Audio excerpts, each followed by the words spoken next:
नमस्कार दोस्तों, एक बार फिर से आपका स्वागत है पॉलिटी स्टडी यूट्यूब चैनल पे।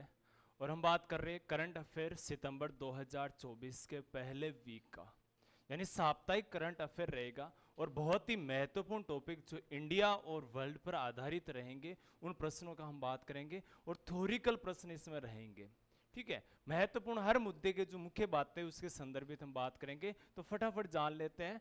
सितंबर 2024 फर्स्ट वीक 2024 भारत और विश्व करंट अफेयर के संदर्भ में हम अगर बात करें तो यहां से महत्वपूर्ण बातें रहेगी।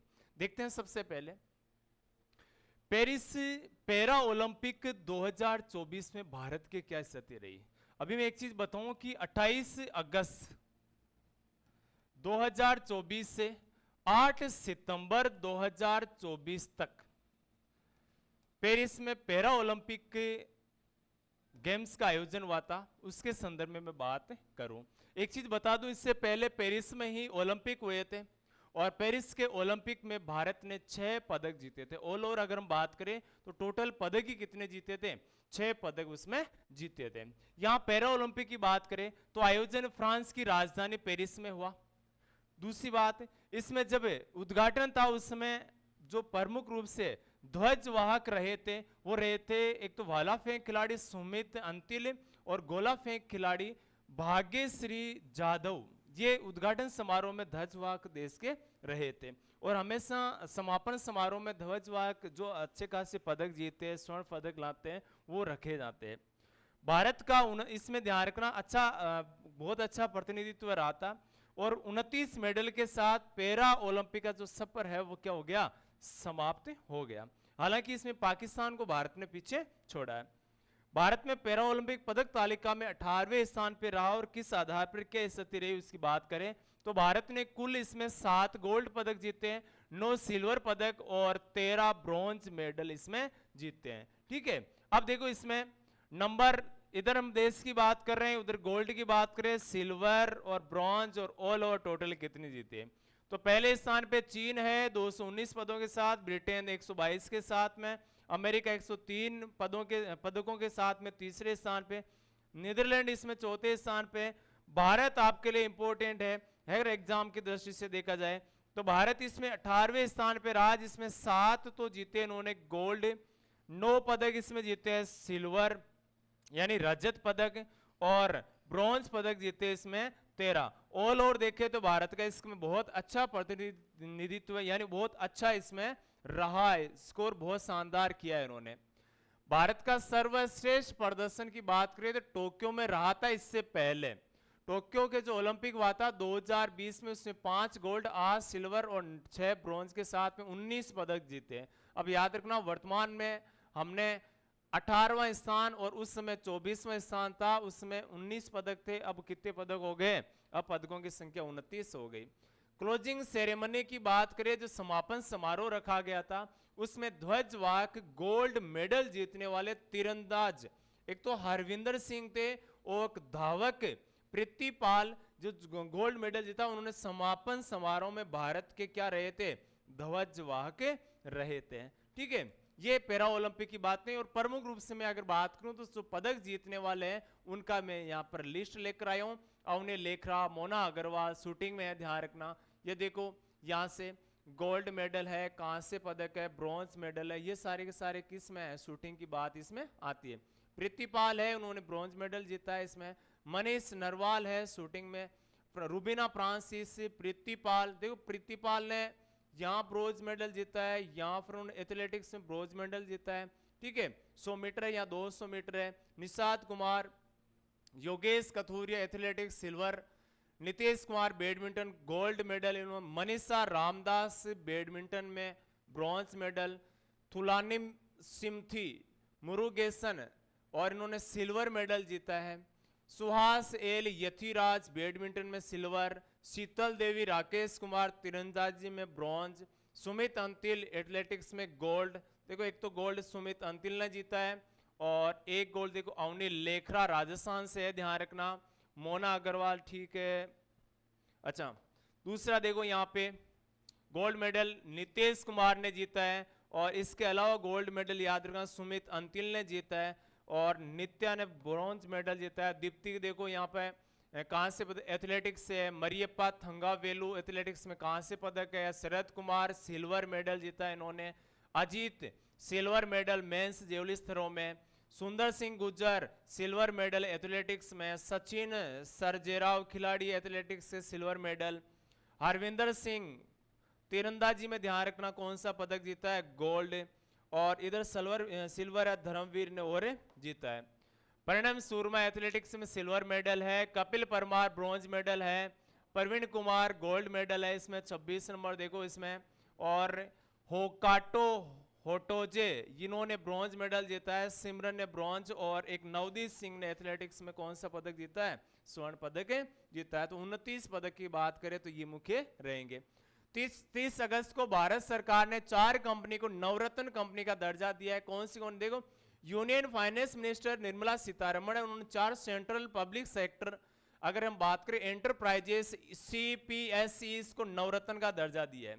कौन सी 4 कंपनी है तो देखो रेलटेल है एक, तो कॉरपोरेशन ऑफ इंडिया, एक solar energy corporation of India, और एक है सतलुज जल विद्युत निगम और national hydro electric power corporation. ये 4 कंपनियां मुख्य रूप से, इनके संदर्भ में अन्य बातें भी दी गई, मान लो कौन सी कंपनी किससे संबंधित कार्य से जुड़ी हुई है। ठीक है, मुख्य रूप से आपको कुछ जानकारी की बात करें तो यहां से एक चीज नोट करनी है आपको। कौन सी नोट करनी है,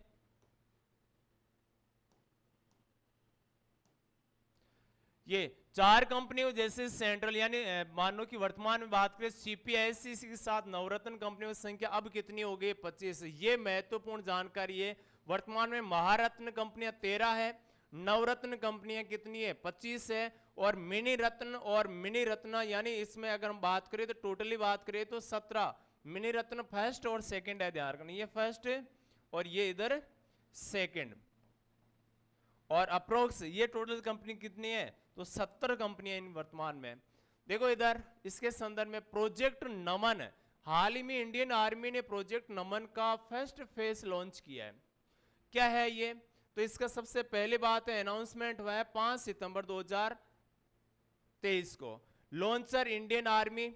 इस प्रोजेक्ट के तहत एक्स सर्विसमैन और शहीद सैन्य कर्मियों के परिजनों के लिए शिकायत निवारण जो केंद्र है, शिकायतें जो आती हैं उनका निर्माण करने या निवारण करने से संबंधित केंद्र स्थापित किए जाएंगे।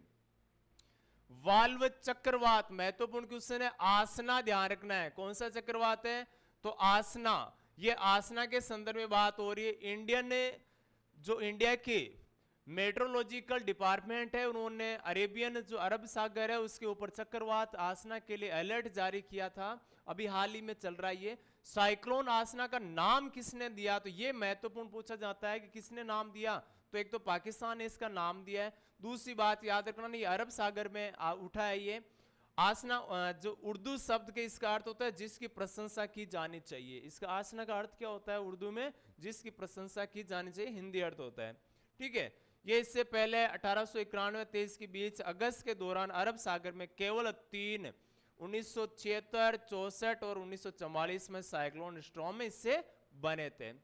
केरल सरकार द्वारा फिल्म इंडस्ट्री से संबंधित के हेमा समिति की रिपोर्ट आई है इसमें। देखो एक तो याद रखना, हाल ही में मलयालम फिल्म इंडस्ट्रीज की बात करें तो महिलाओं के सामने आने वाली समस्याओं पर के हेमा कमेटी ने अपनी रिपोर्ट सबमिटेड की है। ठीक है, ये कितने सदस्य समिति है, 3 सदस्य, जिसके अध्यक्ष है के हेमा एक तो ये, और IAS ऑफिसर KB वालसाला कुमारी है ये दूसरे सदस्य, और तीसरे फॉर्मर एक्ट्रेस यानी शारदा इसकी सदस्य, यानी 3 सदस्य कमेटी है। इसका गठन कब किया था 2017 में। किससे संदर्भित है ये रिपोर्ट में, इसमें यह कहा गया मलयालम फिल्म इंडस्ट्रीज में सेक्सुअल अबोस यानी मान लो कि शारीरिक तौर पे प्रताड़ित करना या फिर इससे संबंधित एबोस को मतलब गाली गलौज करना, इनलीगल बैंस, डिस्क्रिमिनेशन, ड्रग्स नशा होता है, वाइन्स के दुरुपयोग जैसे मुद्दों का इन्होंने खुलासा किया और महिलाओं की इन समस्याओं से संबंधित ये गठित की गई थी। फिर देखो राष्ट्रीय पोषण सप्ताह नेशनल न्यूट्रिशन वीक भारत में हर साल 1982 से 1 से 7 सितंबर तक ये हर साल मनाया जाता है राष्ट्रीय पोषण सप्ताह। याद रखना 1 से 7 सितंबर, तो हाल ही में 1 सितंबर से 7 सितंबर तक मनाया गया। ठीक है, इसका प्रमुख उद्देश्य क्या है? यानी इसका प्रमुख उद्देश्य है पोषण यानी स्वास्थ्य स्तर बढ़ाना और हेल्थी करना, महत्व को प्रकाश डालना और हेल्थी ईटिंग हैबिट्स को बढ़ावा देना।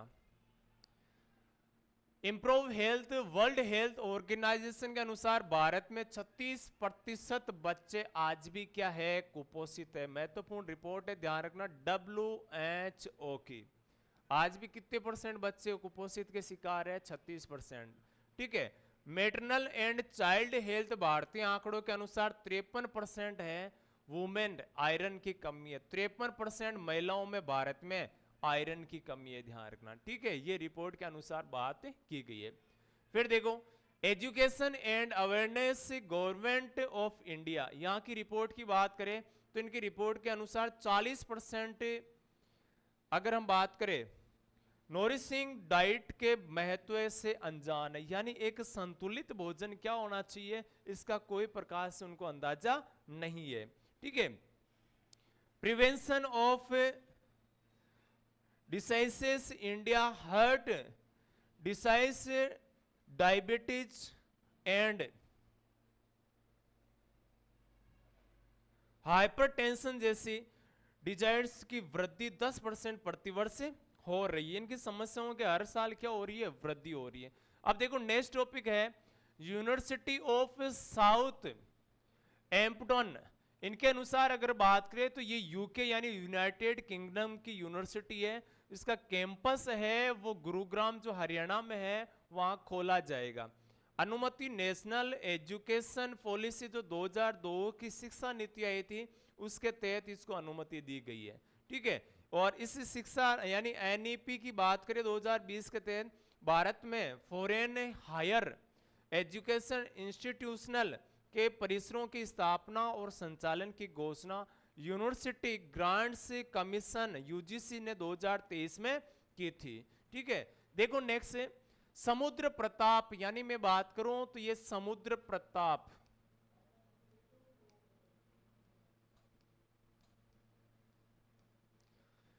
इंडियन कोस्ट गार्ड ने अपना पहला स्वदेशी रूप से डेवलप्ड पॉल्यूशन कंट्रोल शिप समुद्र प्रताप गोवा में लॉन्च किया। ध्यान रखना ये समुद्र प्रताप क्या है?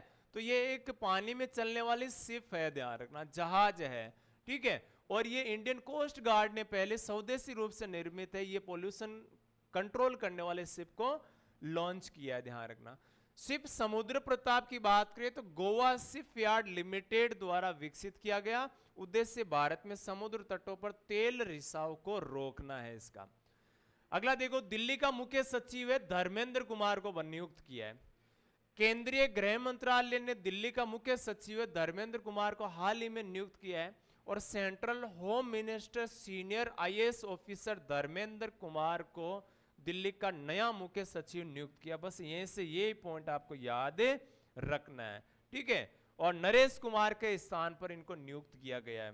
नेक्स्ट देखो पुष्प कुमार जोशी, अगर मैं बात करूं तो ये मानो कि सितंबर 2024 के प्रथम सप्ताह यानी 1 तारीख से लेकर 8 तारीख तक का जो साप्ताहिक करंट अफेयर है वो इसमें है। पुष्प कुमार जोशी, रजनीश नारंग को पुष्प कुमार जोशी के स्थान पर Maharatna company Hindustan petroleum corporation limited का चेयरमैन एडिशनल चार्ज दिया, यानी अतिरिक्त प्रभार इनको दिया गया है। ठीक है, और दूसरी बात है कि इंडियन ऑयल कॉर्पोरेशन लिमिटेड है सतीश कुमार वुदुगिरी की श्रीकांत माधव वेद के स्थान पर एडिशनल चार्ज, यानी ये किसके स्थान पर आए तो श्रीकांत माधव वेदे के स्थान पर आए। फिर देखो रेमन मैग्नेसेस अवार्ड,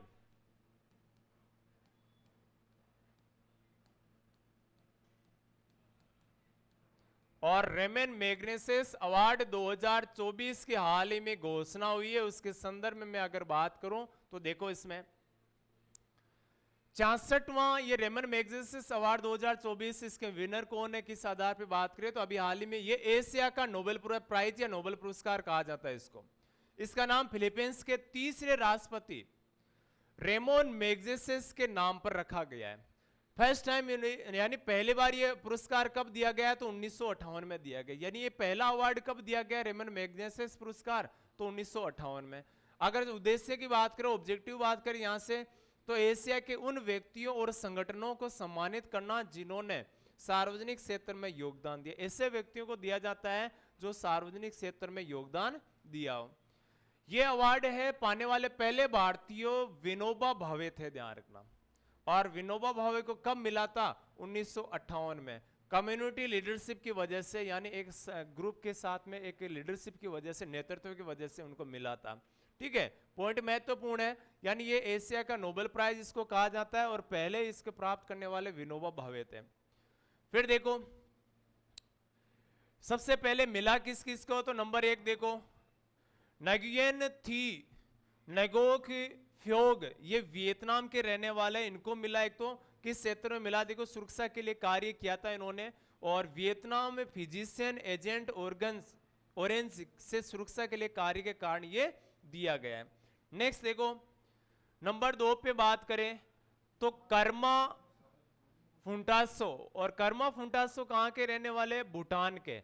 अकादमिक कार्यों के लिए दिया गया है और जिसका उपयोग भूटान देश में वर्तमान और भविष्य की समस्याओं को हल करने के लिए किया जाता है।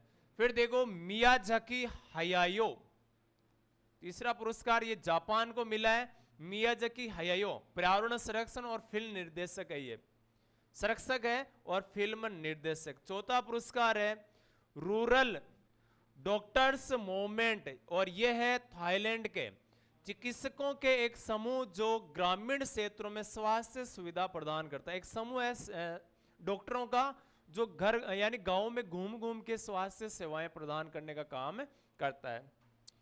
फिर देखो नंबर 5 पे है फरवीजा फरहान, और फरहान कहां के, इंडोनेशिया के। ये भी क्या है, पर्यावरण संरक्षक है।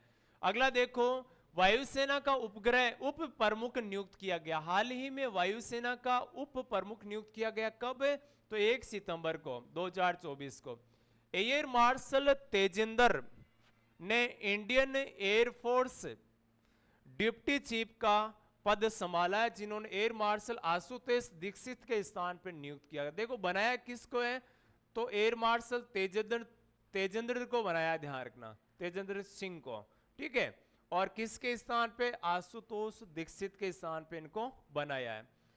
देखो इसको कुछ पुरस्कार मिले हो। 2007 में वायुसेना मेडल मिला हुआ है तेजेंद्र सिंह को। 2022 में अति विश्वस्त सेवा मेडल इनको प्रदान किया गया है, पुरस्कार भी इनको मिले हुए हैं। फिर देखो डूरंड कप 2024 की बात करें तो डूरंड कप 2024 में ये एडिशन कौन सा था, तो 133वां एडिशन हुआ, यानी कौन सा संस्करण हुआ, 133वां। वेन्यूज यानी कोलकाता जो वेस्ट बंगाल की राजधानी भी है, वेस्ट बंगाल से बात करें तो टीम की जमशेदपुर झारखंड, शिलोंग मेघालय एंड कोकराझार आसाम 27 से 31 अगस्त तक इसका वेन्यूज यानी इनका वेन्यूज किया गया। टोटल टीम कितनी आई इसमें, 24 टीमें ने भाग लिया था। चैंपियन कौन बना, तो north east United first title, यानी नॉर्थ ईस्ट यूनाइटेड है, इसका क्या बना है, चैंपियन बना है, उत्तर पश्चिम यूनाइटेड। फिर देखो रनर अप रहे थे मोहन बागान। गोल्डन बॉल किसको मिली, तो Jiten MS northern east United से थे। गोल्डन बूथ नो सदावी केरला के ब्लास्टर्स है। और गोल्डन ग्लो तो इसमें याद रखना गुरमीत सिंह को मिला नॉर्थ ईस्ट यूनाइटेड से। और फुटबॉल क्लब टूर्नामेंट की थोड़ी सी बात करें तो इसका फाउंडेड यानी शुरुआत बात है 1888 के। मोस्ट सक्सेसफुल टीम है मोहन बागान, 17 title.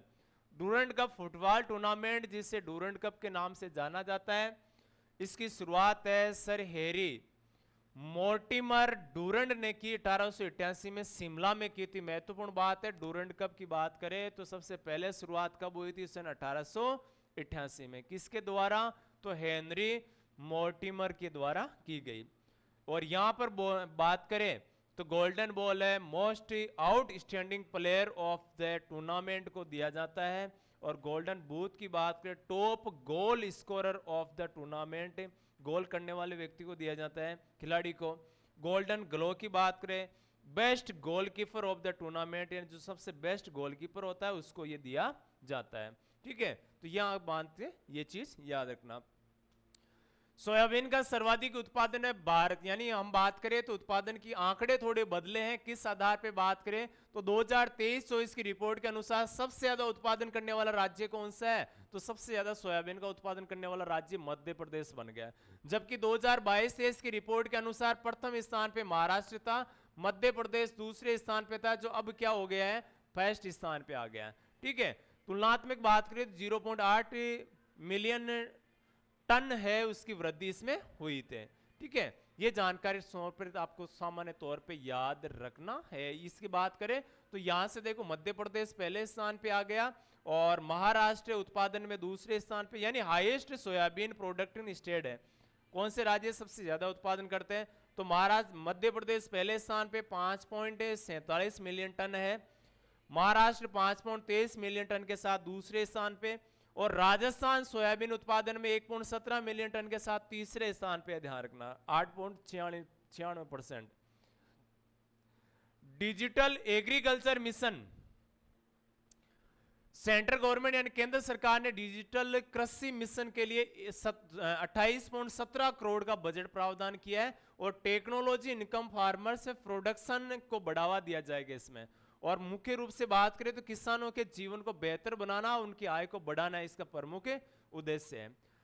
Crop science for food and nutritional security program, cabinet ने मंजूरी दी इस कार्यक्रम के लिए। 6 पिलर्स इसमें है, ध्यान रखना, research and education, plant genetic and resources management, genetic improvement for food and fodders crop, pulse and oil seed crop improvement. और देखो नंबर 1, 2, 3, 4 पिलर और 5वां पिलर है इंप्रूवमेंट ऑफ कॉमर्शियल क्रॉप्स। और छठा है research on insect, microbes, pollinators, UTC वगैरह इनको शामिल किया गया। 2047 तक हमने एक चीज विकसित की है, यानी हमने क्या किया, विकसित भारत का सपना देखा है 2047 तक। तो climate resilient crop science food security के लिए किसानों को तैयार करना है। 2047 तक किसानों को हमें क्या करना है, आने वाली जो आपदाएं हैं उसके संबंध में तैयार करना है। फार्मूला है 1 race first Italian grand prix 2024। इसमें याद रखना है चार्ली लेक्लर्स ने ये 1 race formula 1 race F1S Italian grand prix को जीता है, ध्यान रखना। ये मोनेको के ड्राइवर है चार्लिस, ध्यान रखना। ठीक है, और इसकी याद की बात करें तो 1921 में स्टार्ट हुई थी ये प्रतियोगिता, और 5th oldest national motor racing grand fix है। काइंस सेमिकॉन प्राइवेट लिमिटेड की बात करें, केंद्रीय मंत्रिमंडल गुजरात राज्य में काइंस सेमिकॉन प्राइवेट लिमिटेड को खोलने की मंजूरी दी है। और कब, 2 सितंबर को प्रधानमंत्री नरेंद्र मोदी की अध्यक्षता में केंद्रीय मंत्रिमंडल गुजरात के साणंद में एक सेमीकंडक्टर इकाई स्थापित करने के लिए कोइंस सेमिकॉन प्राइवेट लिमिटेड के प्रस्ताव को मंजूरी दी है। इस इकाई की क्षमता 60 मिलियन चिप्स प्रतिदिन होगी, ध्यान रखना। लॉन्च 2021 में। और यहां से मैं बात करूं तो minister of electronic and information technology जो मंत्रालय है भारत का, उसके द्वारा ये कार्य किया गया।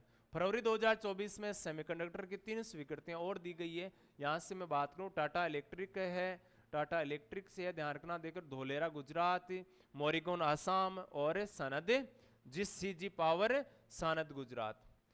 23वें विधि आयोग का हाल ही में गठन हुआ है और 3rd विधि आयोग की अधिसूचना जारी कर दी गई है। और इस विधि आयोग का एक तो याद रखना कार्यकाल क्या रहेगा, तो 1 सितंबर से लेकर 31 अगस्त 2000 यानी 24 से लेकर 27 तक 3 साल का कार्यकाल इसका होगा। इसके देखो एक तो पूर्णकालिक सदस्य होते हैं, मेंबर ऑफ सेक्रेटरी से 4 इसमें पूर्णकालिक सदस्य है। देखो एक तो देखो चेयरमैन होता है और 4 सेक्रेटरी यानी सचिव से सदस्य होते हैं। ये डिपार्टमेंट ऑफ लीगल अफेयर के सचिव और सेक्रेटरी ऑफ लेजिस्लेटिव डिपार्टमेंट के पदेन सदस्य इसमें होंगे। अध्यक्ष और सदस्य सर्वोच्च न्यायालय और उच्च न्यायालय के सर्विंग जज यानी विधि आयोग के अध्यक्ष और सदस्य होंगे। वर्तमान जो जज है वो इसमें रखे जाते हैं। लॉ कमीशन एक गैर संवैधानिक निकाय है और ये निकाय वो होती है जो मान लो कि लॉ और पार्लियामेंट द्वारा स्थापित नहीं, इसके द्वारा यानी एक कार्यकारी आदेश से स्थापित किया गया है, ठीक है, और बल्कि ये गवर्नमेंट ऑर्डर और पॉलिसीज के माध्यम से स्थापित किया जाता है। नेक्स्ट देखो फर्स्ट लॉ कमीशन की बात करें तो स्वतंत्र भारत का पहला विधि आयोग है 1955 में स्थापित हुआ था। और दूसरी बात है उसके अध्यक्ष है एमसी सीतलवाड़ को बनाया गया जो उस समय भारत के क्या थे, अटॉर्नी जनरल थे। 22वां बना था 2020 में, 31 से 24 तक इसका कार्यकाल समाप्त हो गया और इसके चेयरपर्सन थे ऋतुराज अवस्थी। ध्यान रखना पहला विधि आयोग है ना भारत का सन 1834 में बना था लॉर्ड मेकाले की अध्यक्षता में। और भारत का पहला स्वतंत्र भारत का पहला विधि आयोग कब बनता है, विधि आयोग बनता है 1955 में, किसकी अध्यक्षता में, एमसी सीतलवाड़ की अध्यक्षता में बनता है। फिर देखो unforgettable chapters memories of top एक किताब है वो लॉन्च की गई है और किसके द्वारा, तो उत्तर प्रदेश के डीजीपी रह चुके प्रकाश सिंह के द्वारा ये किताब लिखी गई है। और किस पर आधारित है, ये उनके जीवन पर आधारित है। उन्होंने जहां जहां सर्विस और सेवाएं की उस पर सुरक्षा व्यवस्था और भारत के संदर्भ में यह बात की गई है। भारत की विकास दर है 3 सितंबर की मैं बात करूं, 3 सितंबर को वर्ल्ड बैंक ने एक विकास दर के बारे में अपनी रिपोर्ट जारी की जिसके अनुसार पूर्वानुमान की याद रखना 6.6% से बढ़ाकर 7% किए कि हमारा अनुमान यह है कि 7% विकास दर रहेगी, ठीक है। देखो एग्रीश्योर हाल ही में शिवराज सिंह चौहान द्वारा कृषि निवेश पोर्टल और एग्रीकल्चर फंड को लॉन्च किया गया है। इसकी उद्देश्य है भारत में एग्रीकल्चर सेक्टर को इन्वेस्टमेंट को बढ़ावा देना और किस निवेश जो है ना उनको इन्वेस्ट की प्रक्रिया में आसान बनाना। सर्वोच्च न्यायालय के प्रतीक चिन्ह का अनावरण किया गया। ये मुख्य रूप से बात याद रखना है, सर्वोच्च न्यायालय का हाल ही में नई दिल्ली में justice judiciary and national conference के दौरान प्रेसिडेंट द्रौपदी मुर्मू ने सर्वोच्च न्यायालय के नए एक तो देखो झंडा और एक लोगो का अनावरण किया। ध्यान रखना झंडे का कलर कैसा है, ब्लू कलर है और सिग्न ऑन द फ्लैग एक अशोक चक्र उस पर बना हुआ है और सुप्रीम कोर्ट की जो इमारत जो बिल्डिंग है ना सुप्रीम कोर्ट की वो उस पर बनी हुई है, यानी एक तो अशोक चक्र बना हुआ है और उस पर एक बिल्डिंग बनी हुई है, ठीक है। और उस पर लिखा हुआ क्या है, कॉन्स्टिट्यूशन ऑफ इंडिया यानी भारत का संविधान उस पर लिखा हुआ है। महत्वपूर्ण है, ध्यान रखना 100% अगले एग्जाम में ये पूछा जाएगा। झंडे पर सुप्रीम कोर्ट ऑफ इंडिया और एक शब्द लिखा हुआ है यथो धर्मस्तो जय, और ये कहां से लिया हुआ है, तो ये लिया हुआ है महाभारत से। ध्यान रखना ये शब्द कहां से लिया हुआ है, महाभारत का एक श्लोक उस पर लिखा हुआ है यतो धर्मस्तो जय, देवनागरी लिपि में लिखा हुआ है और जहां इसका अर्थ होता है जहां धर्म है वहां विजय है, और ये श्लोक महाभारत का है, ठीक है। याद है, चिन्ह इसमें शामिल करना था झंडे का लेकिन याद नहीं रह पाया। 27वां नेशनल ई गवर्नेंस कॉन्फ्रेंस का आयोजन और इसका देखो ऑर्गेनाइजिंग है जियो वर्ल्ड कन्वर्टेशन सेंटर मुंबई महाराष्ट्र में किया गया के द्वारा किया गया। इसकी थीम क्या है, विकसित भारत 2047 के हिसाब से विकसित भारत है, विकसित Bharat secure and sustainable E service delivery, यानी सस्टेनेबल का मतलब होता है सतत विकास की बात, सुरक्षा और सतत विकास। ऑर्गेनाइजेशन है इसके, यानी कौन सा डिपार्टमेंट आता है, तो department of administrative form reforms and public grievance यानी DARPG, ministry of electronic and information technology and government of Maharashtra department के अधीन ये आता है। 3 सितंबर को महाराष्ट्र राज्य ने डेंगू को महामारी के रूप में अधिसूचित किया। ध्यान रखना वरुण अभ्यास महत्वपूर्ण है। वरुण अभ्यास को एक द्विपक्षीय Naval exercise of India and France के मध्य आयोजित किया जाता है, यानी इंडिया और फ्रांस के, भारत और फ्रांस के मध्य वरुण अभ्यास 2024 का आयोजन हुआ है। वरुण अभ्यास की थोड़ी सी बात करें तो ये जो अभी हुआ ये 22वां एडिशन है, और प्रकार की बात करें तो द्विपक्षीय नवल एक्सरसाइज, और दूसरी साइड कौन है इसमें, फ्रांस है, ध्यान रखना, ठीक है, इसके मध्य होता है। इवेंट से 2 से 4 सितंबर को ये मेडिटेरियन सी यानी महासागर में वाता, यानी समय क्या है 2 से 4 सितंबर। भारत की ओर से शामिल आईएनएस विक्रांत इसमें शामिल था। शुरुआत इसकी होती है 1993 में, उद्देश्य इंडिया और फ्रांस की नेवीज नौसेना है ना उसको कोऑपरेशन को मजबूत करना। फॉर्च्यून इंडिया की अमीर लिस्ट जारी हुई है जिसमें कुछ महिलाओं के और कुछ नाम आए। देखो फॉर्च्यून इंडिया ने भारत के सबसे अमीर लोगों की सूची जारी की है, जिसमें रिपोर्ट के अनुसार जिंदल ग्रुप की ओनर है सावित्री देवी जिंदल। नाम याद रखना है, सावित्री देवी जिंदल सबसे अमीर महिला है भारत की। सावित्री देवी जिंदल के पास में 2.17 लाख करोड़ रुपए हैं, और इसके अनुसार अगर हम बात करें तो ये रिच स्थान में यानी ऑल ओवर रिच की बात करें तो भारत में 4थे स्थान पर है, और वैसे कौन से स्थान पे, महिलाओं में पहले स्थान पे। लिस्ट की बात करें तो देखो नंबर 1 पे मुकेश अंबानी है, नंबर 2 पे गौतम अडानी है, मुकेश अंबानी गौतम अडानी, नंबर 3 पे सफूर जी मिस्त्री, और नंबर 4 पे सावित्री देवी। तो महिलाओं में सावित्री देवी पहले स्थान पे, ध्यान रखना। पश्चिम बंगाल में बलात्कार विरोधी अपराजिता विधेयक पारित किया गया है। कोलकाता में आपको याद होगा था हाल ही में एक महिला 31 वर्षीय महिला डॉक्टर के साथ रेप कांड हुआ था, और उसकी वजह से उसकी हत्या और बलात्कार के विरोध के बाद में पश्चिम बंगाल जो विधानसभा थी उन्होंने एंटी रेप अपराजिता बिल पारित किया है। ठीक है, यह बिल भारतीय न्याय संहिता के कुछ प्रावधानों में क्या कर रहा है, संशोधन करने का काम करता है। उद्देश्य इसका है दुष्कर्म और सेक्सुअल ऑफेंसेस से संबंधित नए प्रोविजंस को लागू करना और महिलाओं को और बच्चों की सुरक्षा को मजबूत करना। अमेंडमेंट है rape and murder, gang rape, बार बार ऐसा अपराध करने वालों, पीड़िता की पहचान उजागर करने वाले, एसिड अटैक, इन सबको इसमें शामिल किया गया है, सजा का प्रावधान है। ठीक है, फिर अगला देखो टॉपिक है प्रधानमंत्री नरेंद्र मोदी की विदेश यात्रा इसमें हुई है हाल ही में। 3 से 5 सितंबर तक प्रधानमंत्री एशिया कंट्रीज के ब्रुनोई और सिंगापुर की यात्रा की, ध्यान रखना।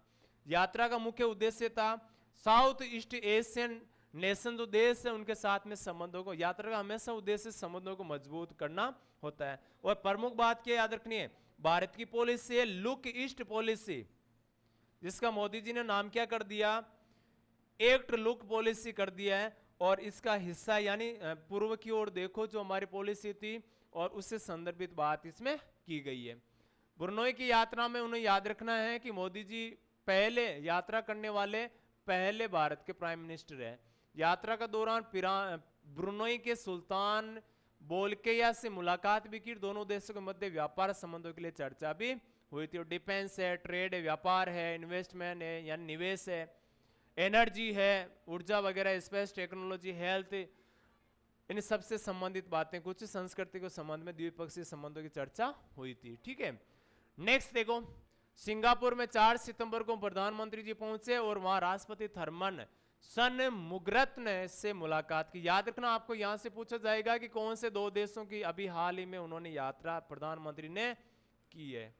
तो यहां कौन से देशों की यात्रा की है, तो याद रखना ब्रुनई और सिंगापुर की प्रधानमंत्री ने यात्रा की है, प्रधानमंत्री नरेंद्र मोदी ने। देखो अगला, पत्थरमार मेला, गोटमार मेला आयोजित हुआ। ये मध्य प्रदेश में होता है, और पाडुरना में गोटमार मेला आयोजित किया जाता है मध्य प्रदेश में।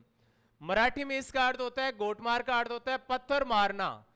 मराठी में इसका अर्थ क्या होता है, पत्थर मारना। और इस मेले में पत्थर भी मारे जाते हैं। मेला पोला त्योहार के दूसरे दिन भाद्रपद से जो अमावस्या आई थी अभी पिछली, उसमें जाम नदी के किनारे पे बढ़ता है, ध्यान रखना। जाम नदी के किनारे 2 गांव है दोनों साइड में, और एक साइड तो देखो पाडुरना गांव है और एक सांवर गांव है। अब दोनों गांव के लोग जाम नदी के एक इधर है एक इधर है, दोनों गांव के लोग क्या करते हैं, एक दूसरे गांव पर क्या करते हैं, पत्थर फेंकते हैं। इसलिए इसको कहा जाता है पत्थरमार मेला, गोटमार मेला का आयोजन हुआ है।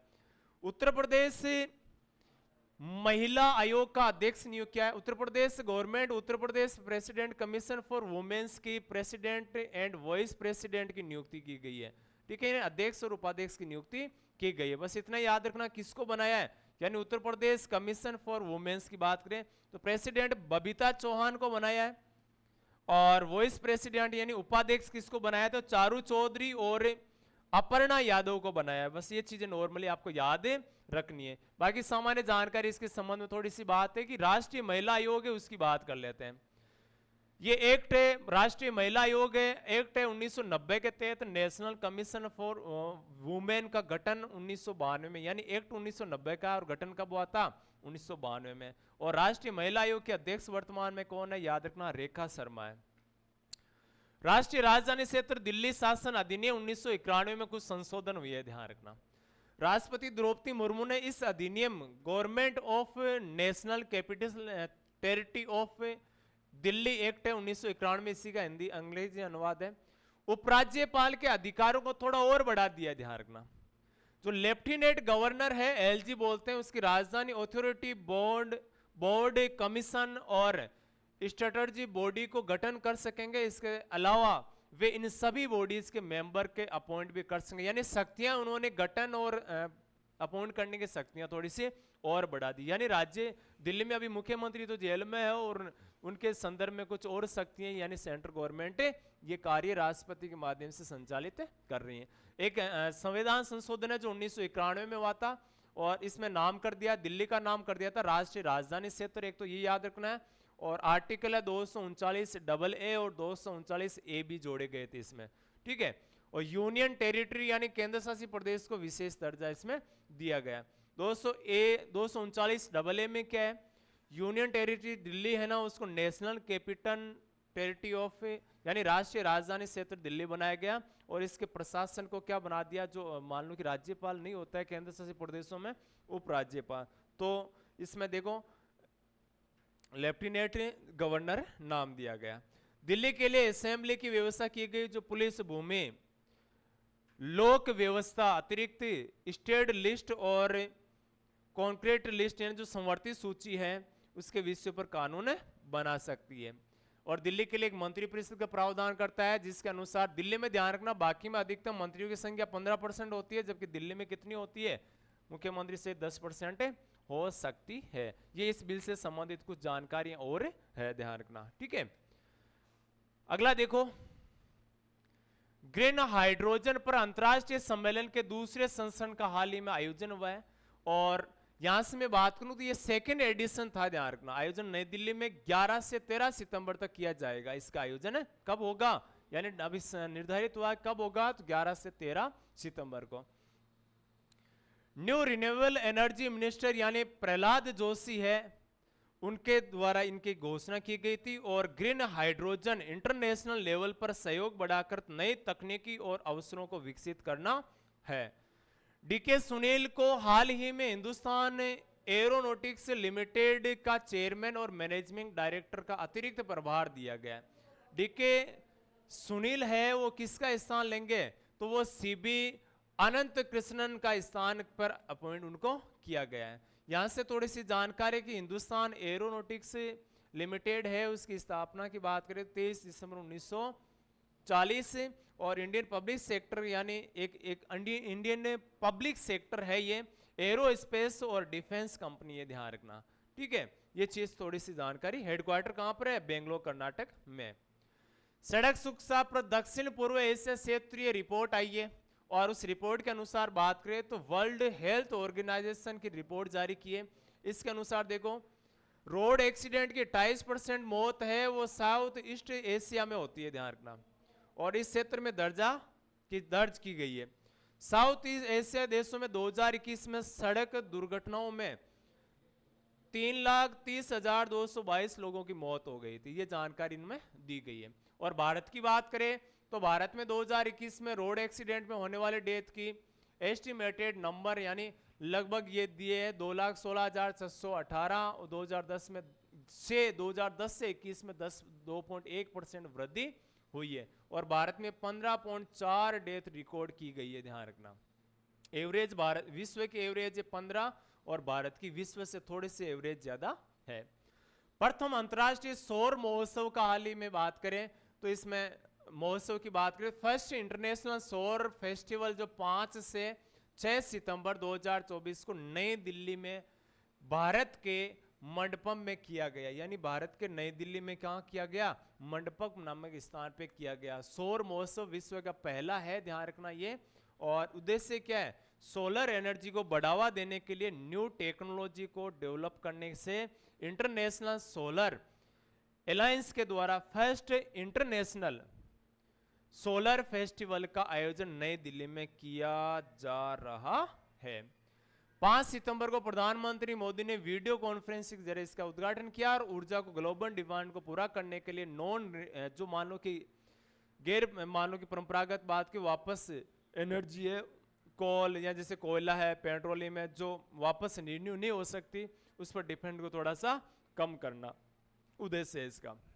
इंटरनेशनल सोलर का याद रखना ये महत्वपूर्ण बात है। इसकी स्थापना कब हुई थी, तो 2016 से। और हेडक्वार्टर कहाँ है, तो गुरुग्राम हरियाणा में इसका हेडक्वार्टर है और सोलर एनर्जी से संबंधित ये है। नेशनल टीचर्स अवार्ड 2022 को याद रखना, टीचर्स डे मनाया जाता है सर्वपल्ली राधाकृष्णन के जन्मदिवस और 5 सितंबर को। और इस अवसर पर भारत की राष्ट्रपति द्रौपदी मुर्मू ने दिल्ली में के विज्ञान भवन में 82 शिक्षकों को राष्ट्रीय शिक्षक अवार्ड दिया गया है। और इस अवार्ड में स्कूल टीचर्स को प्रदान किया जाता है, जो सम्मानित करने का उद्देश्य है टीचर्स को सम्मान करना, जिन टीचर्स ने शिक्षा की क्वालिटी में सुधार के साथ साथ छात्रों के जीवन को समृद्ध बनाया, यानी नई नई टेक्नोलॉजी का प्रयोग किया गया। इसकी शुरुआत हुई थी 1958 में और डिपार्टमेंट ऑफ स्कूल एजुकेशन यानी शिक्षा विभाग है ना, उसके अधीन आता है ये। नेक्स्ट देखो, टुलिप ट्रॉफी की बात करें तो 5 सितंबर से लेकर 2024 से 5 सितंबर 2024 से domestic cricket series tulip trophy है, याद रखना दिलीप ट्रॉफी है ये की शुरुआत हुई है। 5 सितंबर से दिलीप ट्रॉफी जो किससे संबंधित है, तो याद रखना ये क्रिकेट से संबंधित है। हर साल ये ट्रॉफी है, फॉर्मेट चेंज कर दिया थोड़ा सा, इस साल क्या कर दिया, फॉर्मेट चेंज कर दिया। पहले इसमें 6 टीमें भाग लेती थी, अब 6 से घटा के कितनी टीम कर दी गई है, 4 टीमें कर दी है। 4 टीमें कौन सी है, तो देखो इंडिया ए जिसके अध्यक्ष मान लो कि कैप्टन कौन है, शुभम गिल है और शुभमन गिल है। और अभिमन्यु ईसवान है, वो बी टीम के कैप्टन है। ऋतुराज गायकवाड़ है, सी के कैप्टन है। और डी कैप्टन गए श्रेयस अय्यर। इनको 4 भागों में बांटा गया है। भारत की एक डोमेस्टिक क्रिकेट चैंपियनशिप है, भारत की घरेलू क्रिकेट चैंपियनशिप है, ध्यान रखना इसमें। और फर्स्ट इसका अनाउंसमेंट हुआ था 1961-62 में। ये ऑर्गेनाइज कौन करवा रही है, तो भारतीय क्रिकेट कंट्रोल बोर्ड यानी बीसीसीआई। और विनर पिछली साल विनर कौन रहा था, तो साउथ जोन रहा था, ध्यान रखना।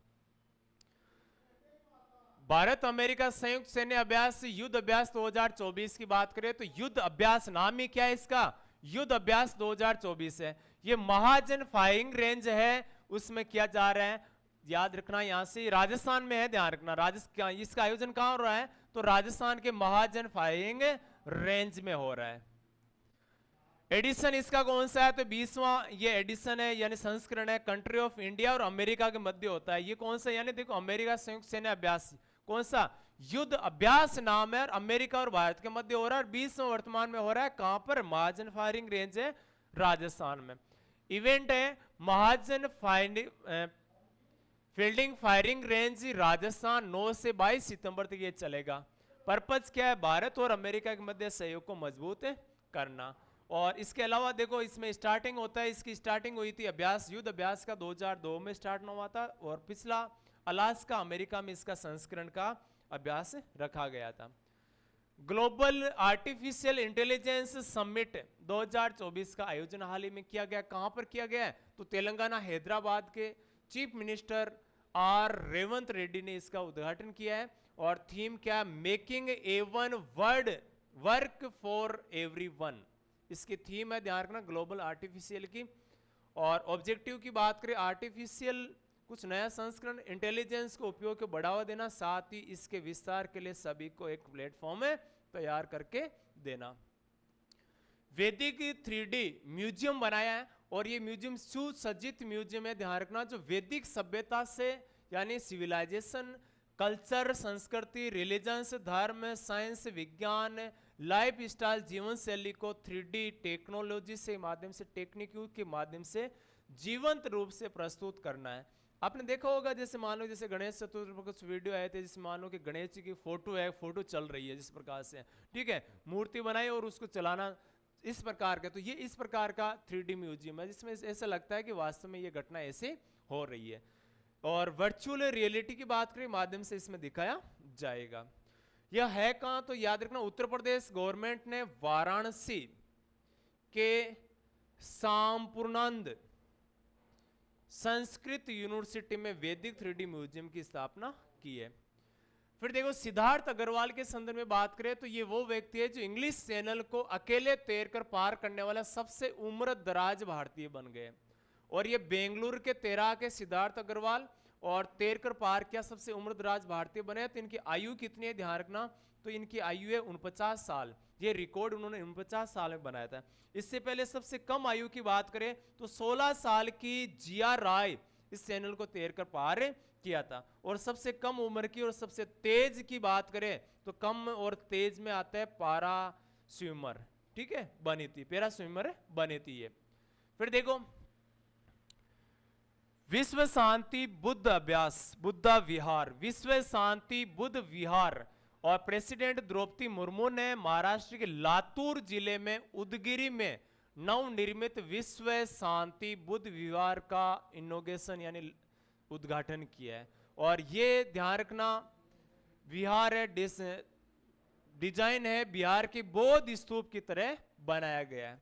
अगला देखो विषाणु युद्ध मिशन के तहत राजस्थान के विषाणु युद्ध अभ्यास आयोजित किया गया है। विषाणु युद्ध अभ्यास ये राजस्थान से संबंधित है, ध्यान रखना। नेशनल वन हेल्थ मिशन के तहत एपिक्यूडेमिक संबंधित यानी जो बीमारियां हैं उनके आकलन करने के लिए राजस्थान के अजमेर जिले में, याद रखना राजस्थान में कहां से शुरू किया विषाणु युद्ध अभ्यास, अजमेर जिले से शुरू किया गया है, ठीक है। और human health animal husbandry and wild life areas के लिए बनाई गई टीम तैयारी से मूल्यांकन करना और प्रकोप के जिम्मेदार वायरस की जांच और पहचान करके उस समस्या का समाधान ढूंढना। फिर देखो मिशेल बर्नियर के संदर्भ में फ्रांस के राष्ट्रपति इमेल मैक्रोन ने मिशेल बर्नियर को देश का प्रधानमंत्री अपॉइंट किया, नियुक्त किया, ध्यान रखना। ये राइट विंग रिपब्लिकन पार्टी यानी कौन सी पार्टी के मिशेल wing, right wing Republican Party के मेंबर है जिन्हें फॉर्मर प्राइम मिनिस्टर ग्रेबियन अटल के स्थान पे अपॉइंट यानी नियुक्त किया है। अंडर 20 रेसलिंग वर्ल्ड चैंपियनशिप की बात करें तो इसका आयोजन 2 से 8 सितंबर तक स्पेन में किया यानी 8 तक हो गया। इस कंपटीशन में men's free style, Greco Roman and women's free style समेत 3 रेसलिंग इवेंट होने हैं। और इसमें मैं बात करूं तो इसमें देखो कौन सी बात इसमें आएगी, तो इसमें पुरुषों के लिए विभिन्न वेट कैटेगरीज, महिलाओं के लिए विभिन्न वेट कैटेगरीज आएगी इसमें, और पुरुषों के लिए है ही इसमें देखो ग्रेको रोमन और महिलाओं के लिए वेट कैटेगरीज का मुकाबला। इसमें अंडर 20 रेसलिंग वर्ल्ड चैंपियनशिप में ज्योति बेरवाल ने 76 किलोग्राम में फ्री स्टाइल कैटेगरी में गोल्ड मेडल जीता है, बस ये चीज याद रखना आपको। और ठीक है, वुमेन्स फ्री स्टाइल वेस्टिंग में ज्योति बेरवाल ने कितने किलोग्राम में जीता है, तो 76 किलोग्राम।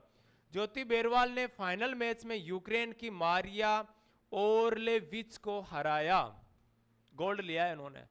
ओणम त्योहार केरल का प्रमुख फसल उत्सव है और ये 10 दिनों का चलता है। राजा महाबली के सम्मान में मनाया जाता है। इस ओणम का उत्सव है 9 सितंबर से शुरुआत जो 10 दिनों तक चलेगा यानी 19 सितंबर तक लगभग चलेगा। मलयालम कैलेंडर की महाचिंगम के दौरान मनाया जाता है और आमतौर पर मिड यानी मध्य अगस्त से लेकर मध्य सितंबर तक ये चलता है। ओणम कहते हैं पहला जो दिन होता है उसको अथम कहा जाता है, ठीक है।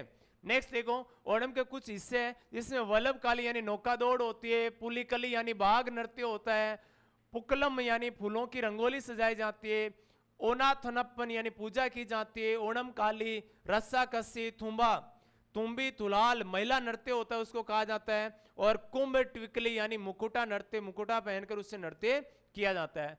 फिर देखो अगला पॉइंट है जल संचय जन भागीदारी पहल है। 6 सितंबर को प्रधानमंत्री नरेंद्र मोदी ने सूरत से जल संचय भागीदारी पहल की शुरुआत की है। और इसकी अगर मैं बात करूं तो ये कौन से मंत्रालय में आता है, तो जल शक्ति मंत्रालय द्वारा शुरू किया गया है। और इसमें ध्यान रखना मुख्य उद्देश्य वाटर कन्वर्जन और यानी पानी ज्यादा से ज्यादा बचाना, संचय करना है, कम्युनिटी पार्टनरशिप को बढ़ा देना, यानी मिलजुल कर आप ज्यादा से ज्यादा क्या करो, भागीदारी से इसको जल को बढ़ाओ। जल जीवन मिशन ध्यान रखना स्टार्ट 15 अगस्त 2019 को हुआ था, महत्वपूर्ण है, बहुत बार एग्जाम में पूछा गया और भी पूछा जाएगा। इस प्लान का उद्देश्य 2024 तक देश के हर रूरल हाउस में नल के जरिए क्लीन ड्रिंकिंग वाटर की आपूर्ति सुनिश्चित करना। अटल भूजल योजना है, ये एक ग्राउंड वाटर है मैनेजमेंट प्लान है, जिसके तहत प्रधानमंत्री नरेंद्र मोदी और ने क्या किया, प्रधानमंत्री अटल बिहारी वाजपेयी की 95वीं जयंती यानी 25 दिसंबर 2019 को इसकी शुरुआत की, यानी कौन सा, अटल भूजल योजना। 27वीं ई गवर्नेंस समिट है आयोजन, महाराष्ट्र राज्य के समिट में के दौरान ई गवर्नेंस अवार्ड प्रदान किए गए। और यहां से याद रखना देखो, foreign nutrition track integrative ministry of women and child development ISC Manish Rajan national award e governance award इनको दिया गया झारखंड की जार जल योजना के क्रियान्वयन के लिए, ध्यान रखना, ठीक है। और ई गवर्नेंस अवार्ड स्टार्ट कब से हुआ, तो 2003 से स्टार्ट हुआ था। प्रधानमंत्री नरेंद्र मोदी 4 से 5 सितंबर को सिंगापुर की यात्रा पर थे। सिंगापुर यात्रा के दौरान नरेंद्र मोदी सिंगापुर के राष्ट्रपति थर्मसन से मुलाकात की, ये बात हो ही गई थी। इसमें इंडिया और सिंगापुर के मध्य 4 एग्रीमेंट हुए, ध्यान रखना। इसमें राजस्थान गवर्नमेंट ने स्टेट पुलिस यानी जो राजस्थान पुलिस सेवा सर्विस है उसके 1989 के जो मानो अधिनियम था उसमें करेक्शन कर दिया, और करेक्शन करके जो महिलाओं का 30% आरक्षण था उसको बढ़ाकर कितना कर दिया है, 33% आरक्षण कर दिया, उसकी मंजूरी दे दी है। कोन्याक जनजाति जो नागालैंड की है, ध्यान रखना, और आसाम बॉर्डर मैप में जो सुधार की मांग की उन्होंने। और नागा कम्युनिटी के एक प्रमुख समुदाय होता है। कोन्याक अपने चेहरे पर गोदाई गई स्याही से पहना जाती है, यानी स्याही से ये क्या करते हैं, स्याही से अलग अलग पानों की डिजाइन बनाते हैं, जिसको हम टैटू बोलते हैं, उससे पहचाने जाते हैं। कोन्याक ट्राइब के लोग हैं, कोन्याक डांस करते हैं, उनका सबसे बड़ा ट्रेडिशनल डांस है कोन्याक, ध्यान रखना। यानी आपसे पूछे कि कोन्याक डांस किस जनजाति द्वारा किया जाता है, तो ये कोन्याक जनजाति द्वारा। और ये किसके कहाँ रहती है ये जनजाति, कहाँ की निवासी है, तो कर्नाटक, ये नागालैंड की है। ये लोग जांगलाऊ माचे और वुडन इसको प्रिंस की बनाते हैं, ध्यान रखना, ठीक है। तो ये प्रमुख रूप से अगर मैं बात करूं तो सितंबर के फर्स्ट वीक यानी 1 से 8 सितंबर 2024 के जो करंट इश्यू से संबंधित मुख्य बातें थी वो इस प्रकार के अपने ताजा और फटाफट स्पीड से हमने किए। तो जितने साथी हैं, हर मान लो कि वीक है, हर सप्ताह यानी मंडे को सेम टाइम पे आपको शाम के समय में करंट इश्यू से संबंधित महत्वपूर्ण जानकारी मिलेगी। अगर आप सेंट्रल एग्जाम किसी भी यूपीएससी, अगर आप एसएससी से संबंधित SSC GD CGL SC HSL जो भी तैयारी कर रहे हो, आरपीएफ वगैरह आप तैयारी कर रहे हो, तो आपके लिए ये सारे जीके बहुत महत्वपूर्ण और जबरदस्त काम के आने वाला है, महत्वपूर्ण रहने वाला है। तो जितने साथी जुड़े उनका बहुत बहुत आभार, धन्यवाद। पॉलिटी स्टडी में आपका आभार रहेगा। और जितने साथी जुड़े, अगर आपको क्लास अच्छी लगी है तो कमेंट और जरूर कर दीजिए और शेयर कर दीजिए। आज के लिए जय हिंद, नमस्कार साथियों।